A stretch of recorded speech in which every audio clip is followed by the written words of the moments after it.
It's another rainy day out here at Sleepy Lizard Avocado Farm.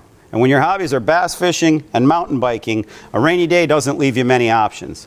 Luckily, I had a lot of old fishing gear and fishing lures laying around that I've been meaning to make Christmas ornaments. Today was the day to make those ornaments.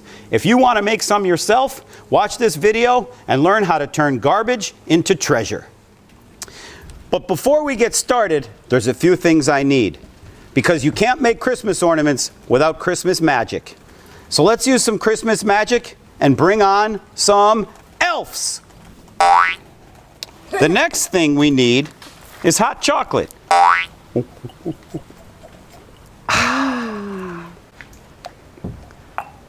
Tommy, why don't you tell them what's the first thing we're going to make? Bobber ornament. To make bobbers, first you need a bobber and some glitter glue. I have silver, red, blue, golden, and green. I like to use the blue. That's my favorite color, of course. So you just go around the edge. Nice. So something like that. It's my first time. Give me a chance. So you go around the edge like that. You could decorate it or something. And then I'll grab another color, like green. Oh, green. Then you make dots like this.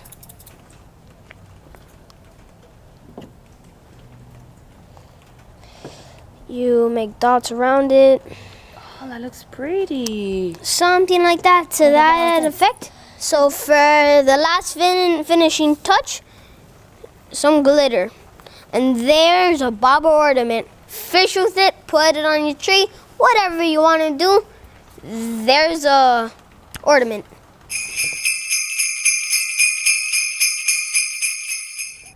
Now that we're making stuff out of bobbers, and Tommy, by the way, this is a beautiful bobber ornament, there's another great thing that you could make with bobbers, a bobber snowman. You need a big bobber, a medium bobber, and a little bobber. Thank you. We're going to make the coal eyes out of little split shot sinkers, and we're going to make his nose, his carrot nose, out of a little bullet sinker. So Tommy's going to paint the eyes black, and he's going to paint the nose orange.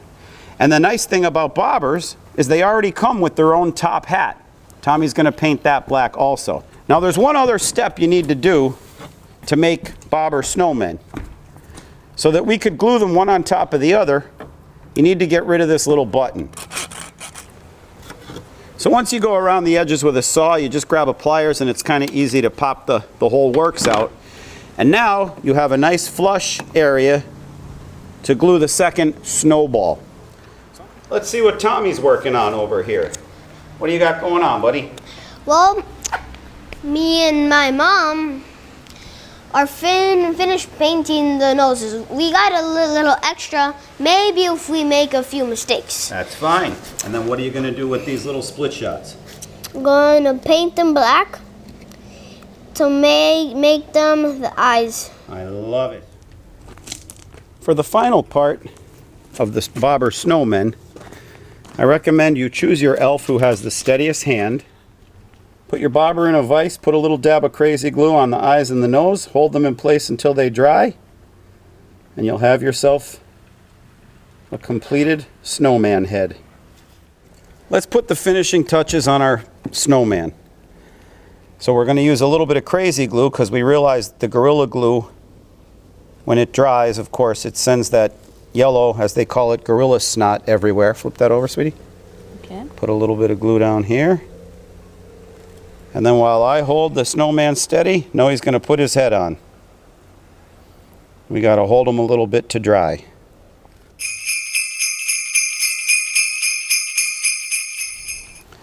Now we're going to make a nice Jingle Bell door chime for your front door. All you need for that is a rattle bait and some ribbon.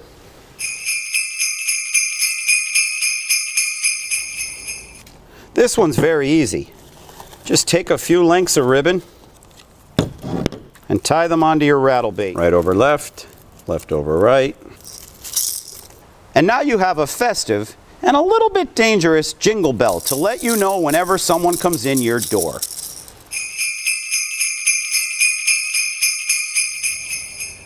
Now Mommy's going to help me make some rubber worm garland. For this, you need a worm hook, you need a spool of line, and all those discarded Senkos and speed worms and, I don't know, creature baits and things you've been using all year long. Now we like to do a Texas rig here at our house. So we string the worm on like this, put it back through, string it down the hook, and then grab the next one. So Noe, why don't you take this pile and turn it in to some rubber worm garland. Okay. That's what I'm going to do right now. I'm going to make one blue. Ooh, that sounds nice. Yeah, look at how I do it. You will Rolling not it. believe it. Look. Wow. That's nice. Can you believe this is a bait? How beautiful. Look And at then this. you put it on our garland. I love it. Look at that. Can you believe this is bait? It's incredible. Some of these baits, I think after Christmas, I'm going to try and reuse them. Now it's time to make our nativity scene, buddy. We're going to tell the story of baby jighead Jesus and the 3 strike kings. And to make that, you need a base of styrofoam, some hay, an old broken fishing rod, and then a bunch of old lures, and most importantly, you need the 3 strike kings. Okay, buddy, the first thing I need you to do is squeeze a bunch of glue all over our styrofoam base. Just kind of like this, Tom. Just nice and like that, okay, pal? Syrup on a pancake. Yep, just like syrup on a pancake.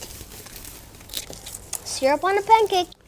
So we want to get a nice base of glue down to make our hay stick, okay? That really looks like syrup. It looks like syrup, doesn't it? And now I'm going to lay down a nice base of hay to make our manger.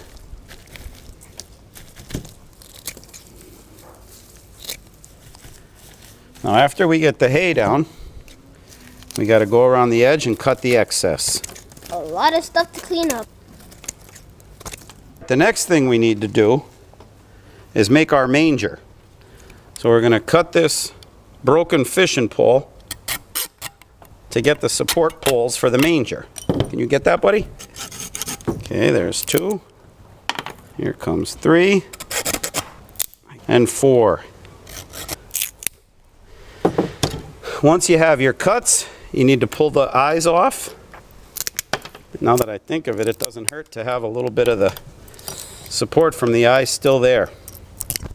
Now we're going to make our support pillars for the manger. 1,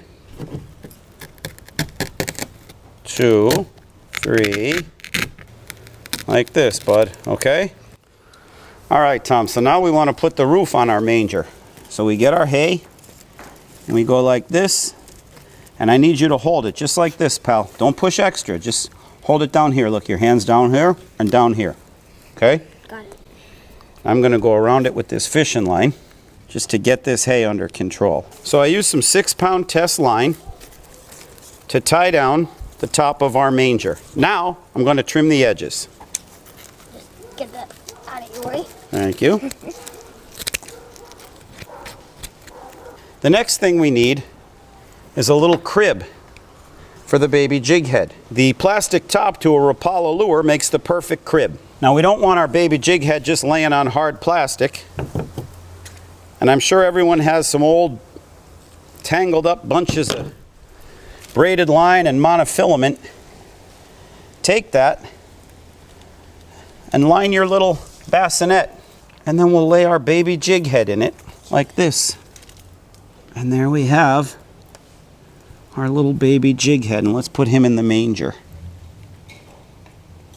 We're going to use this old Rapala that had the lip ripped off.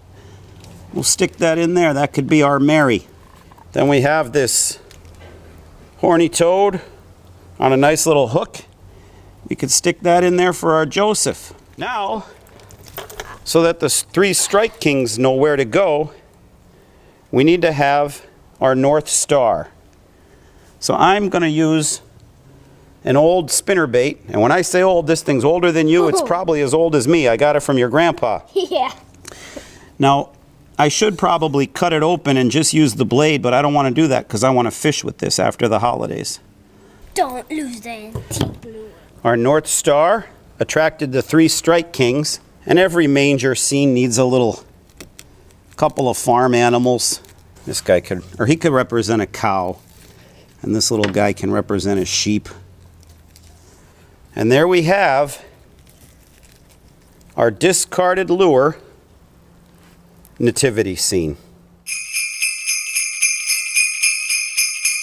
So we were able to turn a rainy day into a productive day. And the Siddons family would just like to say to you all, Merry Christmas.